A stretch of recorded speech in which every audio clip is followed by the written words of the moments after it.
Ini kalau satuan pendidikan diklik dulu yang tombol SMK-nya. Nah, dia masuk pakai surel atau email Dapodik dan NPSN-nya. Tadudi seperti ini. Jadi ada 3 menu yang di sini bisa dipilih. Kita coba yang ini dulu, yang alumni ya. Nah, ini yang alumni. Saya nggak tahu siapa ini saya coba ambil dari salah satu data. Nah, ini seperti ini tampilannya. Jadi alumni tinggal langsung mulai survei ya. Nah, ini kita coba demokan. Data umumnya seperti Bapak Ibu lihat di layar ini sudah terisi langsung dari Dapodik.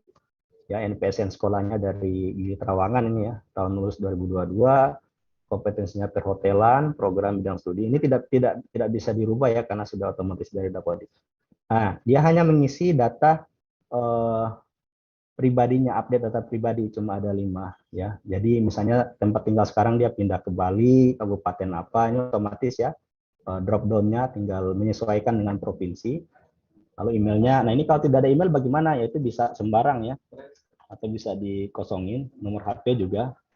Yang penting adalah aktivitas lulusan, karena ini terkait dengan nanti pertanyaan yang muncul di form atau step 2. Ini kan bisa dilihat step 1 ya, data lulusan.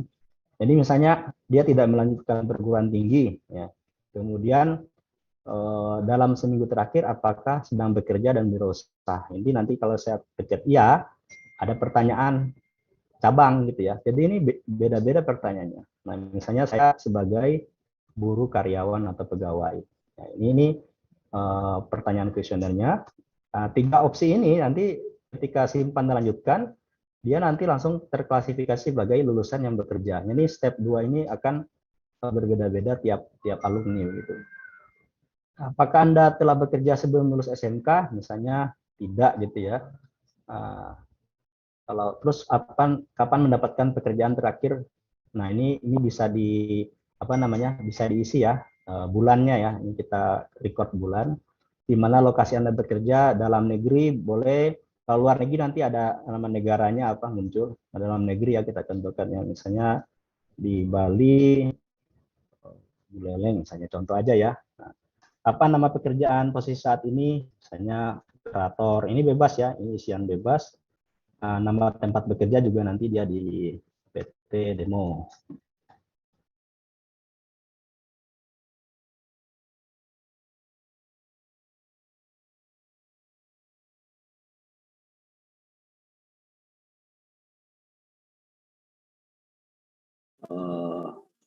Pak Hadi gitu ya. Jabatannya misalnya manajer, kemudian email atau nomor kontak ya, ini tidak wajib sebenarnya karena ada beberapa saya belum izin nih ke atasan masa ngasih nomor kontak, jadi ini tidak wajib ya kalau untuk email. Nah, lalu ini bisa kita pilih juga instansinya itu bergerak di bidang apa ya. Nah, ini bebas ya, ini masih isian sesuai dengan yang ada yang dilakukan atau yang di oleh alumni. Nah, ini lanjut lagi. Nah, ini ada beberapa rata-rata jam kerja Anda per minggu. Bapak Ibu, perbedaan dengan yang tahun sebelumnya, kalau dulu itu step 2 itu panjang ke bawah. Jadi orang itu wah nih lama ini ngisinya banyak. Nah, ini kita bikin tiap halaman itu muncul 2 atau 3 pertanyaan supaya dia tidak terlalu merasa psikologinya ini banyak banget. Jadi kita bikin. Nah, ini ada maksimalnya ya. Misalnya kalau maksimalnya itu kalau nggak salah 160. Jadi kalau di atas itu misalnya 14. Nah, kalau kita isi di atas jam minggu itu dia nggak mau tuh. 168 maksimalnya. Ya. Nah, ini kemudian ada pertanyaan tentang upah. Nah, ini dulu kan isi manual. Nah, sekarang ini range. Kita ngambil data ini berdasarkan data UMP dari masing-masing provinsi tempat dia bekerja. Ini otomatis dari database ya. Jadi dia masuknya kita ke range aja ya. Yang ini. Jadi berbeda-beda tergantung jawaban di mana tempat dia bekerja. Kalau di Jakarta berarti ke Jakarta. Kalau daerah ini otomatis menyesuaikan. Kemudian ini berapa kali Anda ganti pekerjaan? Ini pertanyaan yang umum-umum ya. Kalau dia misalnya 1 kali atau 2 kali, nanti ada pertanyaan lanjutan di bawahnya ya. Bagaimana Anda mendapatkan pekerjaan pertama kali? Nah ini isi-isian yang sesuai dengan kenyataan atau sesuai dengan yang dia lalui gitu. Nah, bagaimana keselarasan program dengan keahlian? Ini pertanyaan-pertanyaan umum seperti ini ya drop down ya. Jadi tinggal diisi saja sesuai dengan kondisi.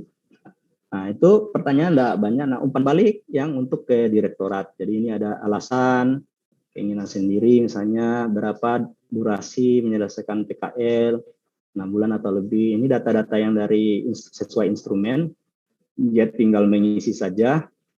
Ya, kalau kami hitung secara rata-rata itu sekitar 10 sampai 15 menit ya untuk pengisian alumni. Jadi dia hanya meluangkan waktu seperti itu sebenarnya. Yang lama paling mungkin baca pertanyaan, memahami pertanyaan ya, tapi secara rata-rata itu sekitar 10 sampai 15 menit paling lama untuk alumni itu mengisi gitu ya. Nah, ini ya, kalau sudah ketika dia simpan selama dia masih di step 3 berarti ada pertanyaan-pertanyaan yang atau umpan balik yang harus diisi. Misalnya saya nggak isi semua, langsung kirim. Nah, nggak mau dia jadi biasanya di sini nih kirim. Kok saya nggak mau dikirim-kirim? Ini karena dia ada yang belum diisi. Jadi harus dipastikan dan ini agak lumayan harus sabar ya Bapak Ibu kalau ada alumni yang ini saya kebanyakan pasti selalu dia prosesnya di sini nggak mau dikirim, nggak tombol kirimnya nggak berfungsi. Makanya kami rubah kalau yang tahun lalu mungkin dia modelnya skala Likert gitu ya. Nah ini kita coba sederhanakan bentuk pertanyaan jadi model radio button seperti ini supaya lebih mudah dari sisi alumni untuk mengisi. Ya ini saya kirim selesai, dia sudah selesai. Nah nanti akan muncul seperti ini ya. Dia tinggal mengklik link tautan ini ya untuk dibagikan ke supervisornya. Jadi link ini yang ngisi nanti supervisornya begitu di satuan di instruksinya masing-masing. Kalau dia kurang paham nanti dia bisa baca ini maksudnya apa sih, nanti alumninya bisa saya diminta ngasih link ini ke atasan. Ini Bapak Ibu kalau dibuka kita lihat ini ketika diserahkan ke supervisor ini sebenarnya ada surat pengantar dari direktorat juga ya bentuk PDF untuk benar nih maksudnya bukan abal-abal dari Kemdikbud. Nah, itu ada surat pengantarnya di sini. Nah, dia nama atasannya sudah sesuai dengan yang diinput oleh alumninya tadi. Kemudian ada beberapa pertanyaan terkait sebenarnya lebih ke ini kalau tidak salah ya, kepuasan begitu ya terhadap alumni yang bekerja di tempat tersebut. Nah, ini memang modelnya seperti ini karena memang dari instrumennya seperti ini. Nah, tinggal diisi lalu dikirim. Data ini nanti akan ada di dashboard Mitras untuk digunakan untuk pengambilan keputusan. Di data satuan pendidikan juga kita akan munculkan di dashboard alumninya. Jadi nanti ada status si alumninya ini belum sudah atau belum menyerahkan link, isiannya itu sudah diisi atau belum oleh supervisornya itu bisa terlihat di halaman satuan pendidikannya. Nah, ini untuk alumni berikutnya